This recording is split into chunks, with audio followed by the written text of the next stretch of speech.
Greetings, Otaku Faithful. Thank you for joining me again this week. Once again, it's Larry Williams, OAW Commander-in-Chief, and I'm here to bring you yet again another Game of Thrones episode review right here on Otaku Assemble!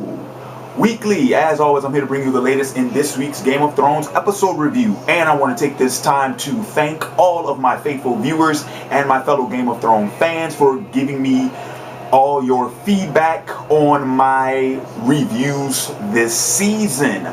And I'll be the first to admit, I did try a bit too hard to be a tad bit more professional, to be a little bit more of a reviewer, and it's not working.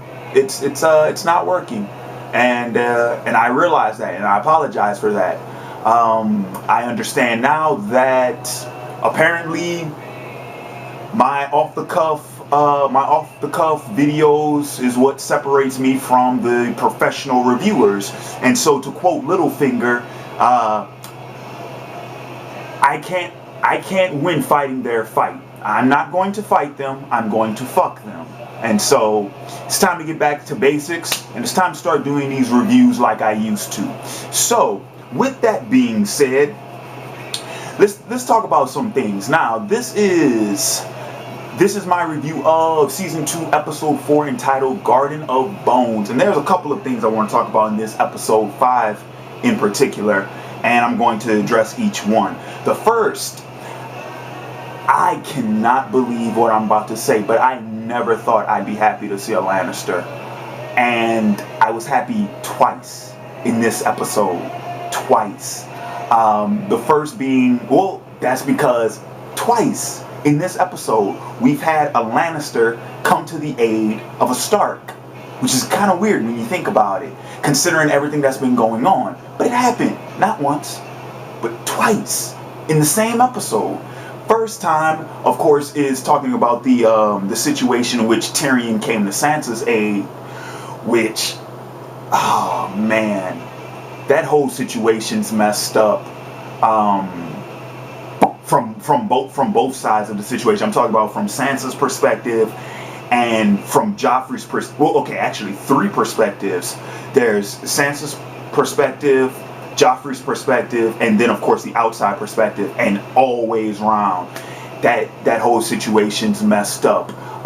But like I said, thank God Tyrion is serving as the hand right now, because he's the only voice of reason there. Period. He is the only voice of reason, and he's the only character who, to be honest, I mean, him, Bronn, Shay, and I'm trying to think who else, but those are the only people in the capital that I can really trust, you know. And the only reason why I say that is because they're upfront characters. They don't lie, they don't scheme, they don't connive, they don't backstab, they don't do any of that. They're very upfront. But thank God for Tyrion. Because in a world of madness, you need a sound of reason. So that's the first part. That was the first time in this episode where a Lannister came to Stark's aid. The second time, I'm not even gonna lie, I was actually pretty excited about was when Tywin showed up at what the hell is the name of that place? It starts with an H, and I think there's two H's in it. I forget the name of it. Anywho, but okay, the what do you call it? It's not really a stronghold. Territory. Let's call it a territory. Okay, the territory, the Lannister territory, in which all of the recruits for the Night's Watch that they were taken to after the ambush at the end of last week's episode. Apparently, they're trying to, what did they keep saying? Something about where's the village? Where's the brotherhood? I'm not sure what the hell that's supposed to mean, and I'm not sure what they're looking for, but they've been interrogating the new recruits. And then when Gendry gets up to get interrogated, and of course I'm waiting for Arya to do something, because Arya, she keeps watching homeboy who has Needle, and then she keeps looking at Gendry, and she keeps going back and forth. And man, I gotta tell you, when Tywin rode in on that white horse, man, it was It was pretty badass, man. And that was a superstar entrance, ladies and gentlemen. That was a superstar entrance. And I mean, I was excited when I saw Charles Dance's name in the opening credits. I was like, yes, finally we get to see Tywin. But so Tywin swoops in and he decides, it's like, hey, what are you doing? You're getting rid of perfectly able-bodied men. Why? Which, of course, once again, thank God for someone being the voice of reason, because in the world of madness, when there's nothing but chaos, you need a voice of reason. Tywin, thank you for being the voice of reason. But not only that, Tywin knew from Jump Street that Arya was a girl. Which, I mean, okay, let's be honest. It's obvious if you pay attention to her. But, yeah, I'm surprised more people haven't picked that up. Who knows? And he's invited Arya to serve as some type of bearer. I can't remember what the term was. But once again, what a weird situation for Arya to find herself in. So, let me get this straight. Just so I can keep track, just so we're all on the same page. Arya was taken by... what is his name? Anyway, Arya was taken with the recruits of the Night's Watch to get out of King's Landing, to get away from the Lannisters who had just killed her father, only to find herself in the lion's den of the alpha male. What the fuck? Seriously. But then again, this goes back to that old saying. You ever heard the saying, the closer you are to danger, the further you are from harm? This is going to be a classic example of that. I'll be honest with you all, though. I actually like the fact that Arya is with Tywin. And hear me out. Now that Tywin has Arya, even though he doesn't know it yet, now that Arya is with one of the Lannister parties, they could actually make the trade for Arya and Sansa for Jaime. Now they can actually do it because Arya is with a Lannister. So what I'm saying is this. I think Tywin's smart enough where he'll make that trade. And given the fact that they're losing the war, I think Tywin will go for it. Because honestly, I think if Jaime enters this war, it's going to turn the tide. So I'm actually kind of happy that Arya's with him. Just saying. I'm just saying. So, do I want to talk about, since we're talking about, nah, I'm not going to give the cousin the benefit of being featured in my review. Because he's a fucking idiot. He is. I will comment on the scene with Joffrey and Raz and the other escort. Joffrey, man, I don't know what to say for that kid. Because you all will remember when I mentioned in my episode 1 review, I could excuse the Mad King because at least he was batshit crazy. I don't know what is wrong with Joffrey. He's just that fucked up. Classic result of inbred swine, which is what Joffrey is inbred swine. But that kid is royally fucked up. I just wanted to let that be known, just so we're all on the same page. Joffrey, royally fucked up in more ways than one. And I love this song. Apparently this is on the Avengers soundtrack. It's called Live to Rise by Soundgarden. It's a pretty nice song. I like it. Anywho, so now that I talked about the 2 Lannisters getting the 2 Stark pups out of the fucking fire, literally, getting the Stark pups out of the fire this week, let's talk about my girl Dany. And, okay, apparently Dany was able to get her Khalizar to, hang on, let me pronounce it correctly. It's pronounced Qarth. And, which, I'm not sure what to think about Qarth. Clearly, you know, new setting, new characters, but new culture. You know, this is a city.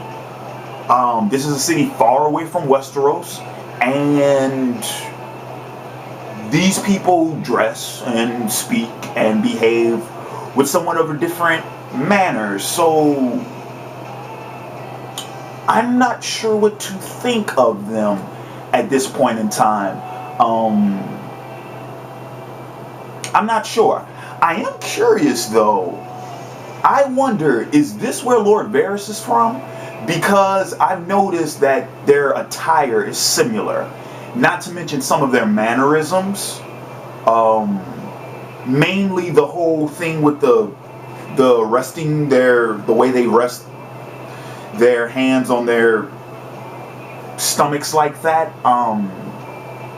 And the way they use their hands while they're speaking. I wonder if this is where he's from. Who knows? Hopefully we'll find out. Well, of course, the book readers, you all know. I don't know.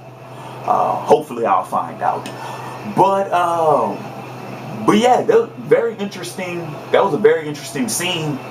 And I'm curious to see how things will unfold with Daenerys and the gentleman that actually allowed her and her Khazar into Qarth, whose name I cannot remember either, but I'm glad there's another brother on the show. You know, now, okay, see, now I'm happy, because before the only brother we had apparently was a pirate. Now this dude is some type of a noble, or at least he's one of the 13 who are in charge of governing Qarth. So now I'm happy. Positive, proactive brothers. That's what we need. That's what we need in the world.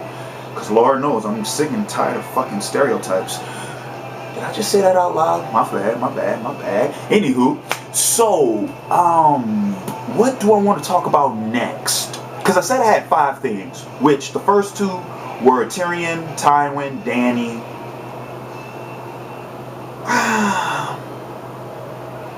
Okay, I'll tell you what. This is what I'm going to do. I'm going to talk about Stannis and Renly in the same little conversation, in the same little bubble. I do want to talk about Littlefinger taking his ass to the Stormlands and meeting up with Cat. Littlefinger is one audacious little bastard. He really is.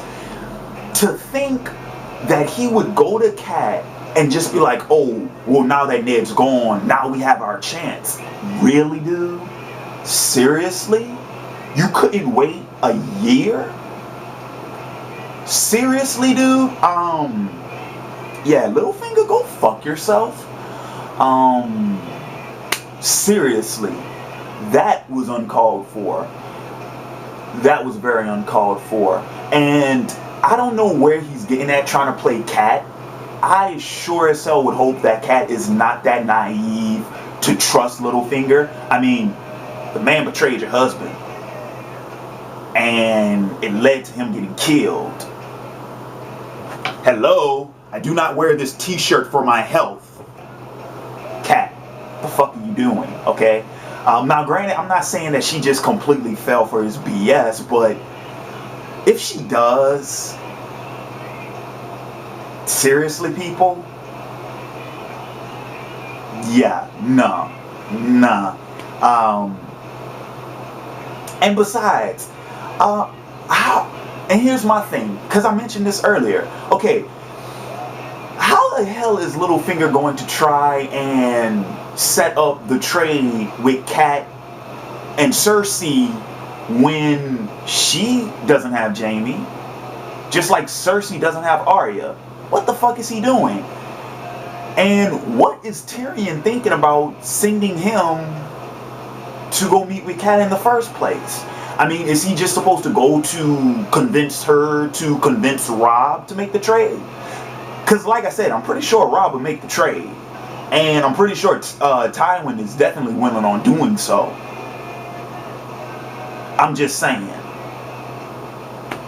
But since we're talking about Cat and since we were talking about Robb and whatnot, now I want to talk about the whole thing with Stannis and Renly. Because, of course, I'm pretty sure many of you may know by now.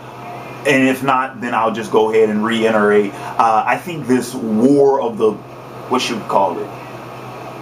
Cause 5 kings. There's only 4 by my count. I guess the 5th would be the king north of the wall. Anywho, but what I'm dubbing as the War of the 5 Kings, which I believe is about to officially kick off. Because keep in mind, people, there've only been 2 parties fighting so far. Renly and Stannis have not entered the fold yet. You know, they've just been gathering their forces. They haven't started fighting yet.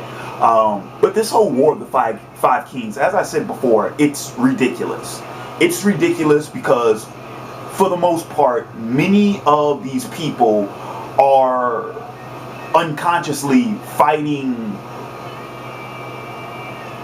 alongside each other. However, their small differences won't allow them to put that petty shit aside so that they could team up.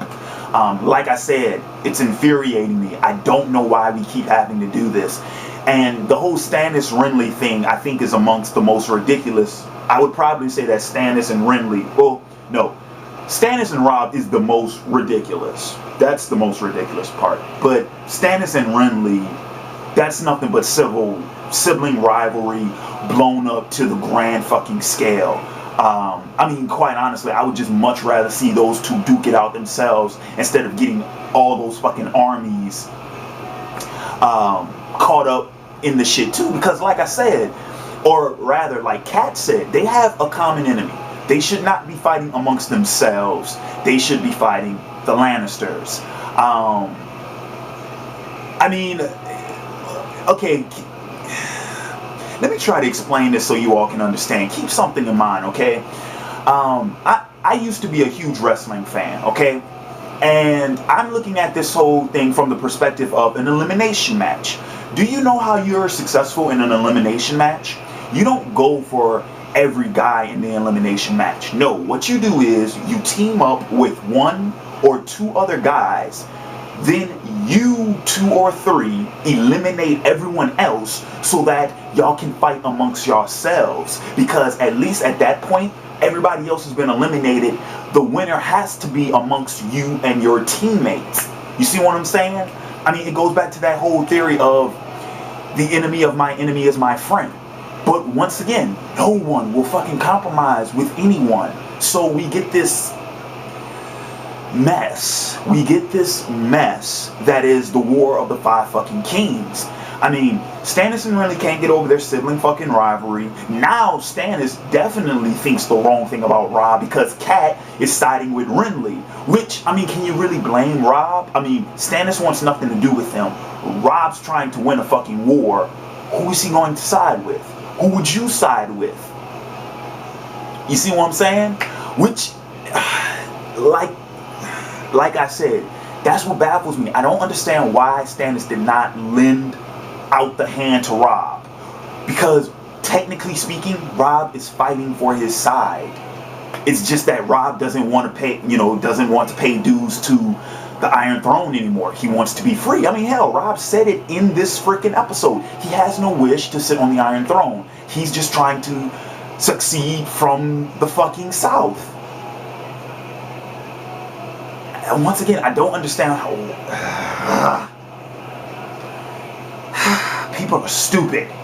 Even in Westeros, people are stupid. And they're prideful and, another old saying, pride comes before the fall. Anywho, so I get the sense that things are, like, the battle is actually going to kick off between Stannis and Renly. Shit, I would probably go as far to say I can see them 2 actually fighting each other before they even fight a Lannister or a Northern army. Those 2 will probably just be duking it out amongst themselves, which, if you think about it, if they spend all their time trying to kill one another, by the time they do get to the Lannisters or the Northern forces, they're going to be up shit's creek without a paddle. I'm just saying. But I want to wrap up this review talking about Melisandre. What the fuck, man? I mean, no, seriously, like, okay, what I thought was going to happen when Stannis had Davos bring her up onto shore. I thought she was going to cast some type of plague upon the land. And then we find out that she's already expecting with Stannis's seed, and apparently it wasn't human. It was something supernatural. I would go as far as say demonic, because that's what it looked like. And what the hell was it? I don't know. I will say though, I am getting a strong Mordred vibe from this dark figure. Mordred, I'm talking about the character from Arthurian legend. You know, the son of the witch, bastard son of King Arthur. Getting strong vibes from this character, but only time will tell. I don't know if this is supposed to be an actual character that will be reoccurring throughout the rest of the series. I don't know if this is a plague manifested in humanoid form. I don't know what this is, but it's obvious that Stannis is not playing hardball, or rather, let me say he's not playing old school anymore. He's decided to take the nuclear route. Well, in Westeros, nuclear would probably be dragons. You know, they can blow shit up. But he's definitely taking matters into his own hands, which, to be honest with you all, I didn't even expect. I mean, I figured Stannis would have been on some type of, as far as him and Melisandre, I thought they would have been on some type of like premonition, war strategy type shit, you know, kind of like the villain from the Scorpion King, how, you know, he only engaged in battles he knew he could win beforehand, some type of shit like that. I didn't think he'd actually be using supernatural forces to aid him on the battlefield, which, yeah, Renly ain't gonna have shit on that. Just like I said last week, you know, his are the nights of summer and winter is coming. And well, fuck that, winter's here. Cause yeah, winter has touched down in the Stormlands. Yeah, gonna be a bunch of dead motherfuckers rolling around here pretty soon. I'm just saying. You know, body count's getting ready to go up. Guarding the bones. Anywho, well,